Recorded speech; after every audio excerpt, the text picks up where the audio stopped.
अध्याय दूसरा। आपका अपना मन या मस्तिष्क कैसे कार्य करता है। आपके पास जो मन अथवा मस्तिष्क है, आपको उसे उपयोग करना सीखना चाहिए। आपके मस्तिष्क के दो पहलू है, चेतन अथवा तर्क करने वाला स्तर, दूसरा अचेतन अथवा तर्कहीन स्तर। आप अपने चेतन मस्तिष्क से सोचते हैं और अपनी आदत के अनुसार जो भी आप सोचते हैं वो आपके अचेतन मन में बस जाता है और आपकी सोच की प्रकृति के अनुसार उसकी रचना करता है। आपकी भावनाओं और रचनात्मक मस्तिष्क का स्थान आपका अचेतन मस्तिष्क है। यदि आप अच्छा सोचेंगे तब अच्छा होगा और बुरा सोचेंगे तो बुरा। आपका मस्तिष्क इसी प्रकार कार्य करता है।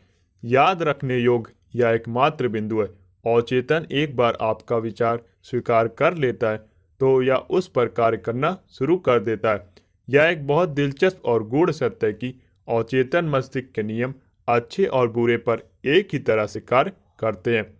यह नियम जब नकारात्मक ढंग से प्रयोग में लाया जाता है तब यह पराजय, हताशा, दुख और हार का कारण बनती है। लेकिन जब आपके सोचने की प्रकृति सामंजस्यपूर्ण और रचनात्मक होती है तब आप एक उत्तम स्वास्थ्य, सफलता और समृद्धि का अनुभव करते हैं। सही दिशा में सोचने और अनुभव करने के लिए मानसिक शांति और स्वस्थ शरीर का होना बहुत जरूरी है। जिस चीज़ की आप मानसिक रूप से चाहत और सोच रखेंगे, आपका अवचेतन मन उसे स्वीकार कर आपके अनुभव को साकार करता है। जरूरी बात केवल यह है कि आपको अपने अवचेतन मस्तिष्क को अपना विचार स्वीकार कराना होगा। तब आपके अवचेतन मन का नियम स्वास्थ्य, शांति और जिस पद की कामना कर रहे हैं उसे फलीभूत करेगा। आपके आदेश को आपका अवचेतन मन उसी रूप में लाएगा जैसे विचार आपने उस पर गढ़ा है। आपके मन का नियम, जिस प्रकार का विचार आप अपने चेतन मस्तिष्क में रखते हैं उसी के अनुरूप आपका अवचेतन मन प्रतिक्रिया देगा। मनोवैज्ञानिक और मनोचिकित्सक इस तथ्य की ओर इशारा करते हैं कि जब विचार आपके अवचेतन को दिए जाते हैं तब वे मस्तिष्क की कोशिकाओं में छाप छोड़ देते हैं।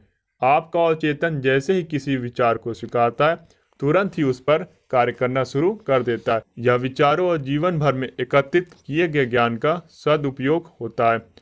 यह आपके अंदर मौजूद अनंत शक्ति, ऊर्जा और ज्ञान को आत्मसात करता है। यह प्रकृति के नियमों को एक पंक्ति में आपके लिए खड़ा कर देता है। कभी कभी यह आपकी परेशानियों को तुरंत हल कर देता है, लेकिन कभी कभी इसे कई दिन, हफ्ते अथवा इससे भी ज़्यादा समय लग सकता है। इसके हल निकालने के कई तरीके हैं। चेतन और अचेतन स्थिति में अंतर। आपको याद रखना हो कि ये मस्तिष्क दो नहीं बल्कि एक ही मस्तिष्क है। आपका चेतन मस्तिष्क तर्क करने वाला या मस्तिष्क की वह अवस्था है जो चयन करती है। उदाहरण के लिए, आप अपनी पुस्तकें, अपना घर और अपना जीवन साथी चुनते हैं। यह सब निर्णय आप अपने जागृत अथवा चेतन मस्तिष्क से करते हैं। दूसरी ओर, बिना किसी चेतन प्रयास से आपका दिल स्वतः कार्य करता है। पाचन प्रवाह और श्वसन प्रक्रिया आपके अचेतन मस्तिष्क द्वारा चलती रहती है, जिन पर आपके चेतन मस्तिष्क का कोई भी नियंत्रण नहीं होता है। आपका अचेतन मस्तिष्क वही स्वीकार करता है जो इसको कहा गया हो अथवा जिस पर आप अपनी समझ के अनुसार विश्वास करते हैं। यह आपके चेतन मस्तिष्क की तरह कारण नहीं ढूंढता और आपसे कोई विवाद अथवा बहस नहीं करता। आपका अचेतन मस्तिष्क भूमि की तरह है जो हर प्रकार के सही अथवा खराब बीज स्वीकारती है। आपके विचार सक्रिय हैं, उनकी तुलना बीज से की जा सकती है। नकारात्मक विनाशकारी विचार आपके मन में विपरीत कार्य करते हैं और आगे चलकर बाहरी अनुभव उन्हीं के अनुसार ही होते हैं। याद रखें, आपका अचेतन मस्तिष्क इस बात को सिद्ध करने में नहीं लगा रहता है कि आपके विचार अच्छे हैं या बुरे, सच्चे हैं या झूठे, लेकिन यह आपके विचारों अथवा सुझावों की प्रकृति के अनुरूप प्रतिक्रिया देता है। उदाहरण के रूप में, यदि आप किसी चीज को जानबूझकर सत्य समझते हैं, चाहे वह झूठ ही क्यों ना हो, आपका अचेतन मस्तिष्क इसे सत्य मानकर कार्यान्वित करना शुरू कर देता है, क्योंकि आपने अपनी चेतना में इसे सत्य समझा था। मनोचिकित्सकों द्वारा किए गए प्रयोग। मनोचिकित्सकों और अन्य वैज्ञानिकों ने सम्मोहित लोगों पर असंख्य प्रयोग किए। उनमें पाया गया है कि अचेतन मस्तिष्क चुनाव अथवा तुलना करने में अक्षम है, जो किसी भी तर्क संगत प्रक्रिया में जरूरी है। इस पक्ष को उन्होंने कई बार दिखाया कि अवचेतन मस्तिष्क किसी भी सुझाव को स्वीकार कर लेता है, चाहे वह असत्य ही क्यों ना हो। एक बार किसी सुझाव को मानने पर यह दिए गए कि सुझाव की प्रकृति के अनुसार प्रतिक्रिया देता है।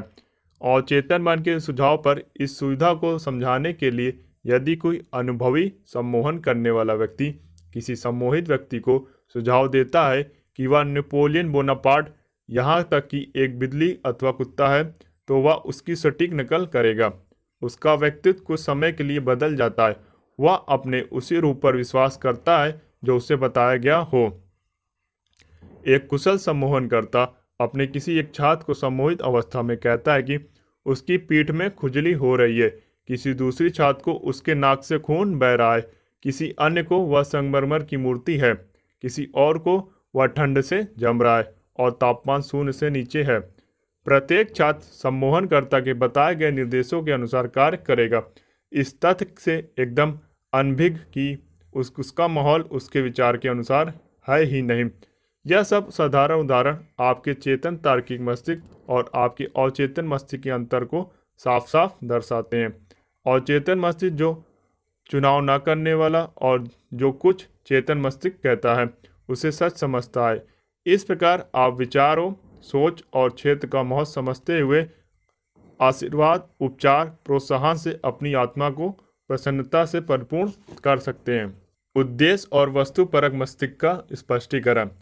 कभी कभी आपके चेतन मस्तिष्क को आपका उद्देश्य मस्तिष्क भी कहा जाता है, क्योंकि यह बाहरी विषयों को देखता है। उद्देश्य मस्तिष्क विषय परक दुनिया का ज्ञान रखता है। इसका निरीक्षण करने का माध्यम आपकी 5 भौतिक इंद्रियां हैं। आपका उद्देश्य मस्तिष्क आपके वातावरण के साथ संपर्क कराने में आपका मार्गदर्शक और निर्देशक है। आप अपनी 5 इंद्रियों के द्वारा ज्ञान प्राप्त करते हैं। आपका उद्देश्य मस्तिष्क निरीक्षण, अनुभव और शिक्षा से सीखता है। जैसा कि पहले कहा गया कि उद्देश्य मस्तिष्क का सबसे मुख्य कार्य तर्क करना है। कल्पना कीजिए कि आप हर वर्ष न्यूयॉर्क आने वाले हजारों पर्यटकों में से एक हैं। आप इसके पार्कों, खूबसूरत बगीचों और सुंदर घरों को देखकर इस निष्कर्ष पर पहुंचेंगे कि यह खूबसूरत शहर है। आपका उद्देश्य मस्तिष्क इसी प्रकार कार्य करता है। अक्सर आपके अवचेतन मस्तिष्क को विषय परक मस्तिष्क भी कहते हैं। आपका विषय परक मस्तिष्क अपने माहौल को 5 इंद्रियों से अलग पहचानता है। आपका विषय परक मस्तिष्क अपने अंतर्ज्ञान से समझता है कि यह आपकी भावनाओं और यादों का भंडार गृह है।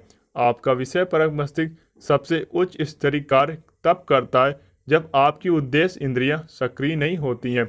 दूसरे शब्दों में, यह बुद्धिमत्ता है जो उस समय भी अपना कार्य करती है जिस समय उद्देश्य मस्तिष्क निष्क्रिय अथवा सुप्त और मदहोश अवस्था में होता है। आपका विषय परक मस्तिष्क प्राकृतिक रूप से देखने वाले अंगों के बिना देखता है। यह दिव्य दृष्टि और दिव्य श्रोता है। आपका विषय परक मस्तिष्क शरीर छोड़ सकता है, दूर देशों में जा सकता है, सही और सटीक प्रकृति की जानकारियां ला सकता है। अपने विषय परक मस्तिष्क द्वारा आप दूसरे के मन को पढ़ सकते हैं, बंद तिजोरी और लिफाफों के अंदर की विषय वस्तु को जान सकते हैं। आपका विषय परक मस्तिष्क दूसरों के विचारों को सामान्यतः उपयोग में लाए जाने वाले संचार व्यवस्था के बिना समझने की क्षमता रखता है। सही प्रार्थना करने की कला सीखने के लिए यह अति आवश्यक है कि हम उद्देश्य और विषय परक मस्तिष्क के बीच का आदान प्रदान समझें। अवचेतन मस्तिष्क चेतन मस्तिष्क की भांति तर्क नहीं कर सकता। आपका अवचेतन मस्तिष्क विवाद नहीं कर सकता। यदि आप इसे गलत सुझाव देंगे या इसे सत्य की भांति स्वीकारेगा और उसे परिस्थितियों, अनुभव और घटनाओं की तरफ आगे बढ़ाएगा। वे सब चीज़ें जो आपके साथ होती हैं वे आपके अवचेतन में बैठे विश्वास के कारण होती हैं।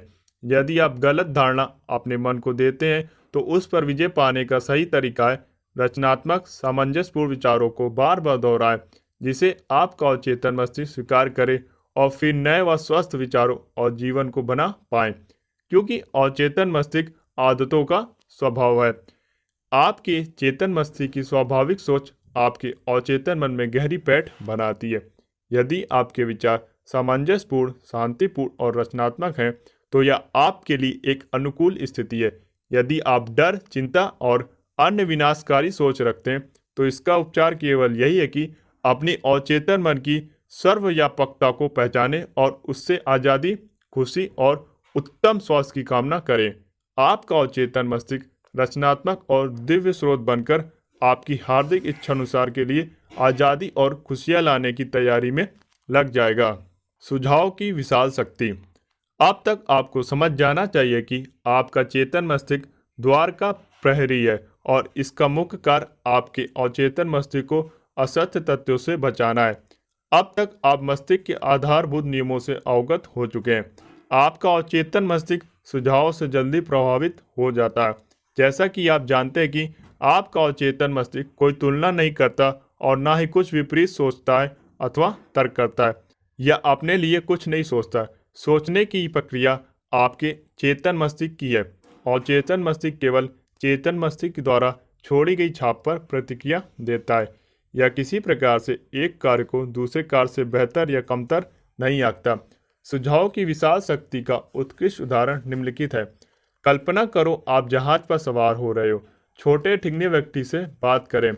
आप बहुत अब बीमार लग रहे हैं। आप कितने पीले पड़ रहे हैं। मुझे यकीन है कि आप सख्त बीमार हो जाएंगे। मैं आपको केबिन तक पहुंचाने में सहायता करता हूं। आपकी बातें सुनकर यात्री पीला पड़ जाता है। आपका उसे बीमारी से जोड़ना उसे अपने डर और आशंका से जोड़ता है। वह अपनी बर्थ तक जाने में भी आपकी सहायता स्वीकार कर लेता है और जिस प्रकार का नकारात्मक सुझाव आपने उसे दिया, उसकी स्वीकारोक्ति ने उसे उस पर परिणाम दिखाया। एक से सुझाव पर विभिन्न प्रतिक्रियाएं। यह सत्य है कि अपनी अवचेतन सोच और विश्वास की वजह से व्यक्तियों की अलग अलग ढंग से प्रतिक्रियाएं होंगी। उदाहरण के तौर पर यदि आप नाविक के पास जहाज पर जाकर सहानुभूति दिखाते हुए कहेंगे, साथी आप बहुत बीमार दिखाई दे रहे, क्या आप बीमार तो नहीं महसूस कर रहे? ऐसा प्रतीत होता है कि आप बीमार होने वाले। अपने स्वभाव के अनुसार या तो वह आपके मजाक पर हंसेगा अथवा थोड़ा चिड़चिड़ाहट दिखाएगा। आपके सुझाव का उस पर कोई प्रभाव नहीं पड़ा क्योंकि उसने समुद्री बीमारी को अपने अच्छे स्वास्थ्य की वजह से अनदेखा किया। इसलिए उसे कोई डर अथवा चिंता नहीं है, बल्कि आत्मविश्वास हुआ। शब्दकोश के अनुसार सुझाव एक ऐसा कृत अथवा उदाहरण है जो आप किसी अन्य के दिमाग में डालते हैं।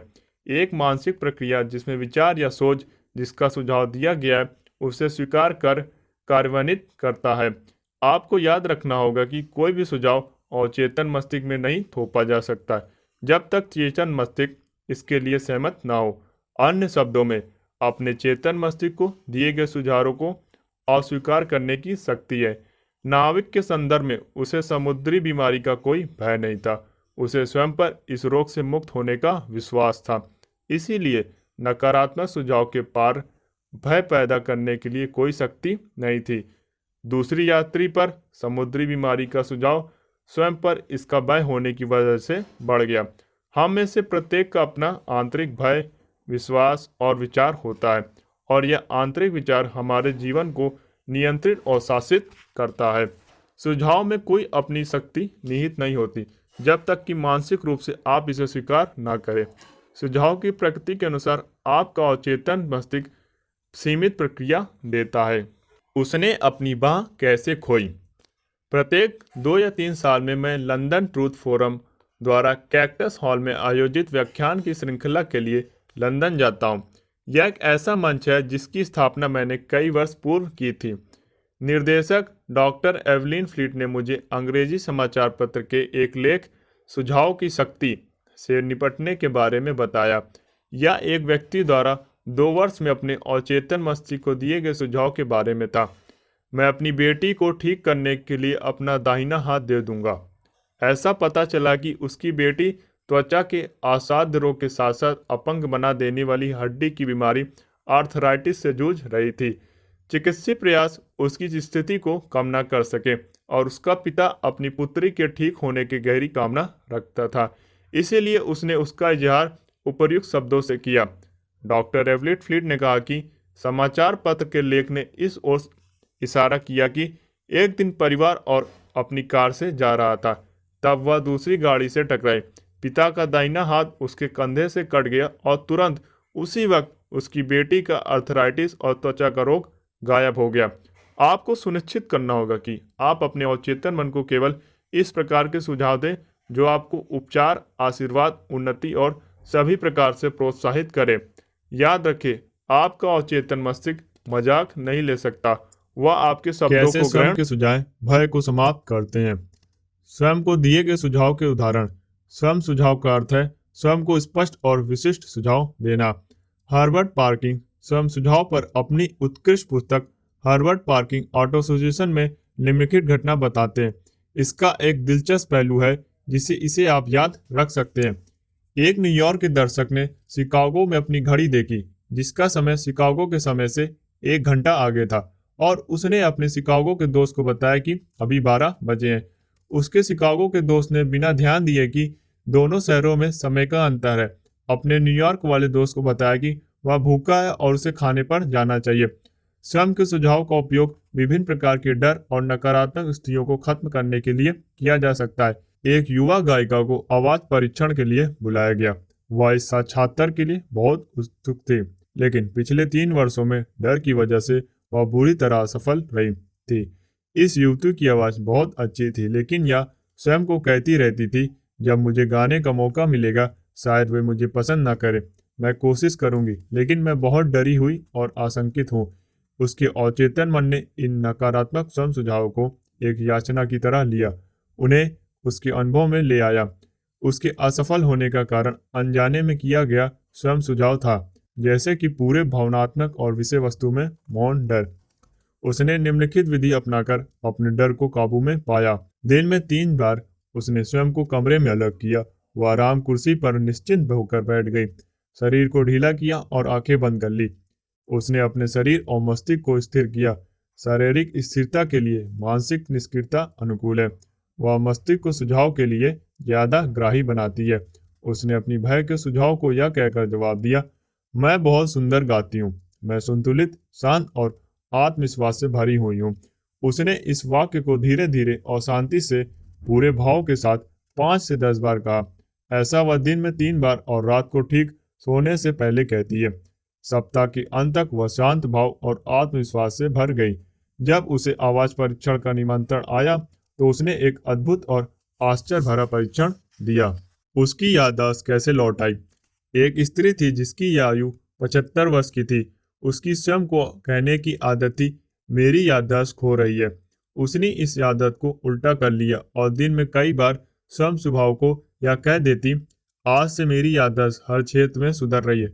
हर समय और हर जगह जिनको जानने की मुझे आवश्यकता है वह मुझे हमेशा याद रहेगा। इस तरह से मेरी मिली छाप स्पष्ट और ज्यादा निश्चित होगी। मैं स्वतः ही उन्हें आसानी से बनाए रखूंगी। जिस किसी चीज को मुझे याद रखने की आवश्यकता है वह मेरे मस्तिष्क में सही दशा में उपस्थित हो जाएगी। मैं तेजी से प्रतिदिन उन्नति कर रही हूँ और बहुत शीघ्र मेरी याद पहले से बेहतर हो जाएगी। 3 सप्ताह खत्म होने पर उसकी याददाश्त फिर से समान हो गई और वह बहुत प्रसन्न थी। उसने अपने दुष्ट स्वभाव पर कैसे नियंत्रण किया। कई पुरुष जो चिड़चिड़ाहट और बुरे मिजाज की शिकायत करते हैं, वे स्वयं के सुझाव जल्दी ग्रहण करते हैं और निम्नलिखित वक्तव्यों को दिन में 3-4 बार सुबह, दोपहर और रात में सोने से पहले दोहराकर अद्वितीय परिणाम पाते हैं। आज से मैं ज्यादा अच्छा स्वभाव का बनूंगा। आनंदित, प्रसन्न और हमेशा प्रफुल्लित रहना मेरी स्वाभाविक मानसिक स्थिति होगी। हर दिन मैं ज्यादा से ज्यादा प्यार करने वाला और समझदार बन रहा हूँ। मैं अब खुशी का माध्यम और सबकी शुभेच्छा वाला बन गया हूँ। सुझाव की रचनात्मक और विनाशकारी शक्ति।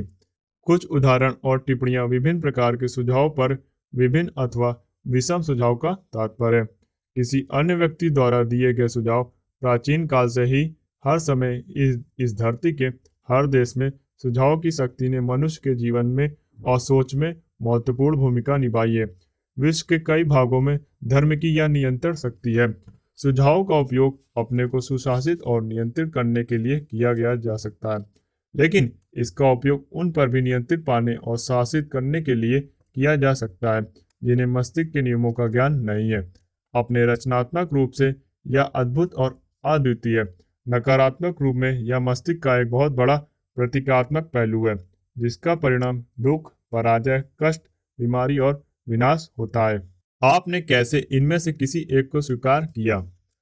बचपन में बचपन से हम में से ज्यादातर को बहुत से नकारात्मक सुझाव दिए गए, क्योंकि हमें पता नहीं कि उन्हें कैसे नकारा जाए और हम उनको स्वीकार कर लेते हैं।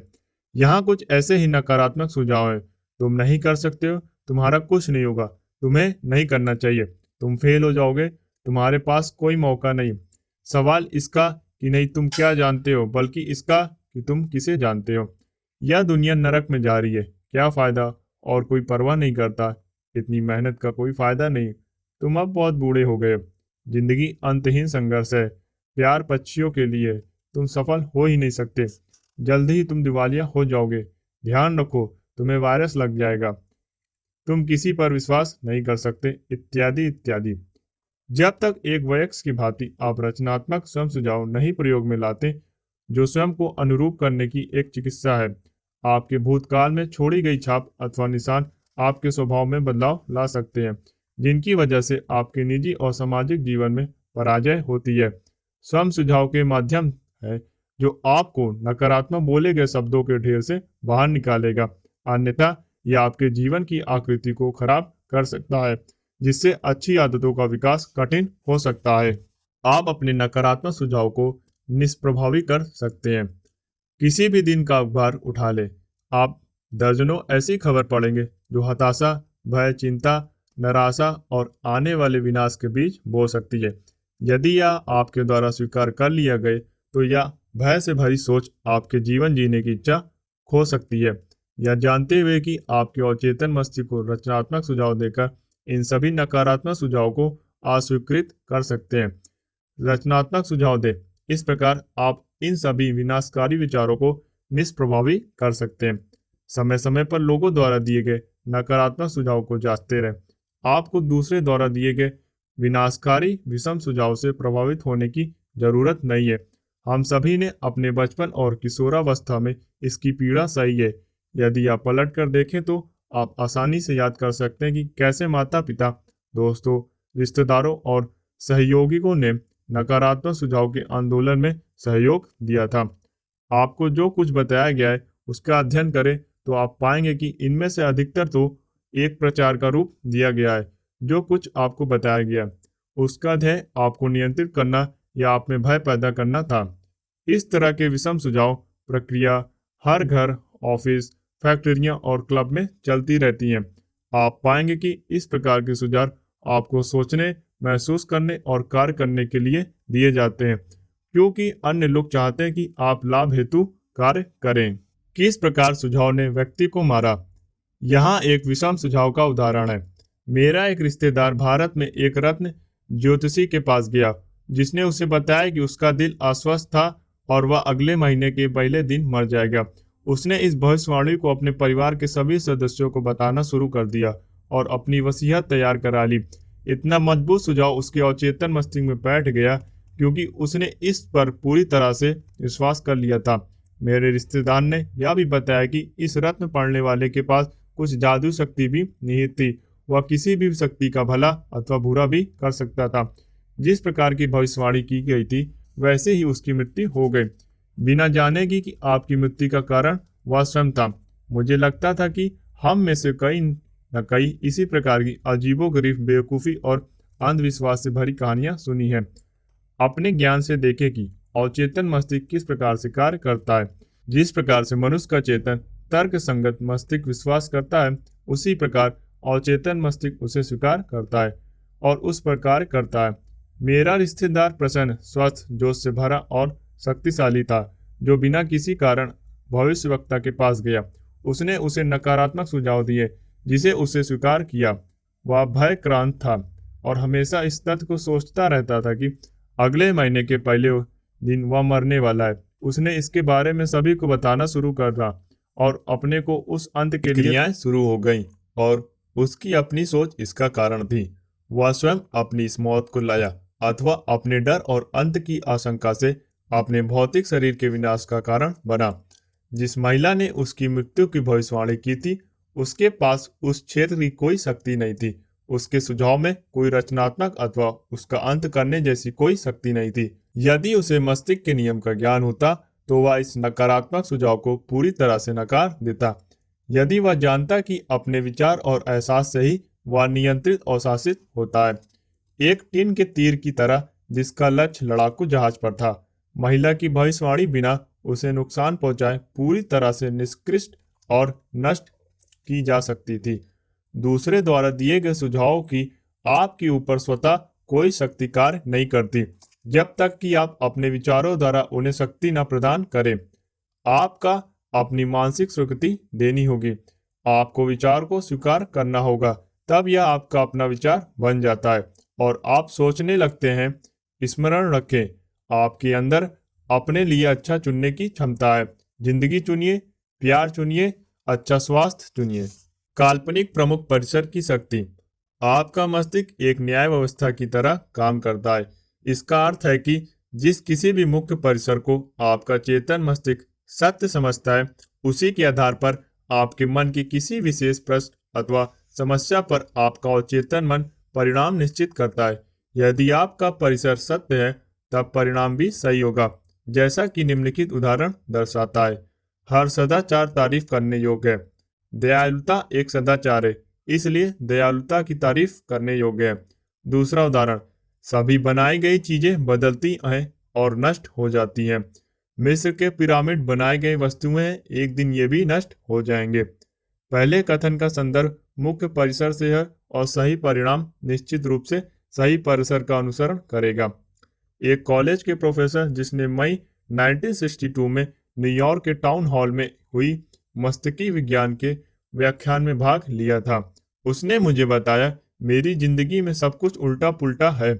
मैंने अपना स्वास्थ्य, धन और मित्र खो दिए हैं। जिस चीज को मैं छूता हूँ वह गलत हो जाती है। मैंने उसे समझाया कि उसे अपने विचारों में एक मुख्य परिसर स्थापित करना चाहिए और यह कि उसके अवचेतन मस्तिष्क का अनंत ज्ञान उसका मार्गदर्शन, निर्देशन और उसे आध्यात्मिक, मानसिक और शारीरिक रूप से समृद्ध कर रहा है। उसका अवचेतन मस्तिष्क तब स्वतः उसे उसके निवेशों, निर्णयों और चातुर्य के साथ मार्गदर्शन देगा और उसके शरीर को स्वस्थ करेगा, साथ ही उसके मन को शांति और धीरज को वापस लाएगा। प्रोफेसर जिस तरह का जीवन चाहता था, उसने उसकी संपूर्ण परिकल्पना की और उसका मुख्य परिसर था अनंत ज्ञान मेरे सभी रास्तों का मार्गदर्शन और नेतृत्व कर रहा है। उत्तम स्वास्थ्य मेरा है और सामंजस्यता का नियम मेरे मस्तिष्क और शरीर पर कार्य कर रहा है। खूबसूरती, प्यार, शांति और प्रचुरता सब कुछ मेरा है। सही कार्य का सिद्धांत और दिव्य आदेश मेरे पूरे जीवन को शासित करते हैं। मुझे पता है कि मेरा मुख्य परिसर जीवन के अनंत सत्य पर आधारित है। मुझे पता है और मैं महसूस करता हूँ कि मेरा अवचेतन मस्तिष्क मेरे चेतन मस्तिष्क की सोच के अनुसार प्रतिक्रिया देता है। उसने मुझे लिखा, मैंने उपर्युक्त कथन को धीरे धीरे, शांति और बहुत प्यार से दिन में कई बार कहा, क्योंकि मैं जानता हूं कि यह सब मेरे अवचेतन मस्तिष्क में गहराई तक जा रहे थे और इसका परिणाम अवश्य आएगा। मैं आपके द्वारा दिए गए साक्षात्कार का आभासी हूं और मैं यह भी कहना चाहूंगा कि मेरे जीवन के सभी भाग अच्छे परिणाम के लिए बदल रहे हैं। यह पूर्ण रूप से कार्य करता है। अवचेतन मस्तिष्क वाद विवाद नहीं करता। अवचेतन मस्तिष्क वाद विवाद नहीं करता। आपका अवचेतन मस्तिष्क सब तरह से बुद्धिमान है और आपके सभी प्रश्नों का उत्तर जानता है। यह आपके साथ बहस अथवा आपको पलटकर जवाब नहीं देता या नहीं कहता, आप मुझे इस चीज से प्रभावित करें।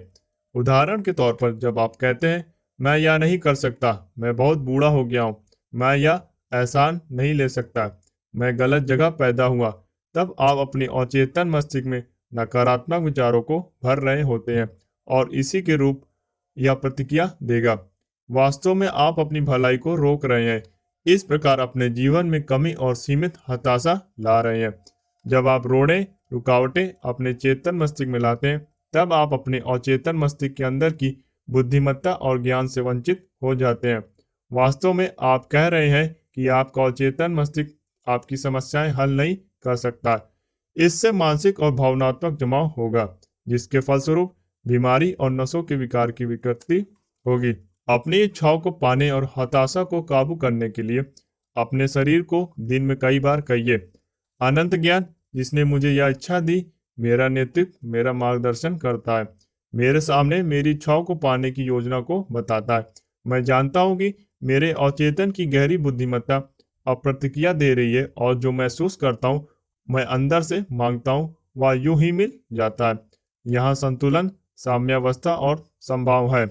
यदि आप कहते हैं कि यहाँ से कोई बाहर का रास्ता नहीं है, मैं खो गया हूँ, इस परेशानी से बचने का कोई रास्ता नहीं है, तो आपको अपने अवचेतन मस्तिष्क से कोई जवाब या प्रतिक्रिया नहीं मिलेगी।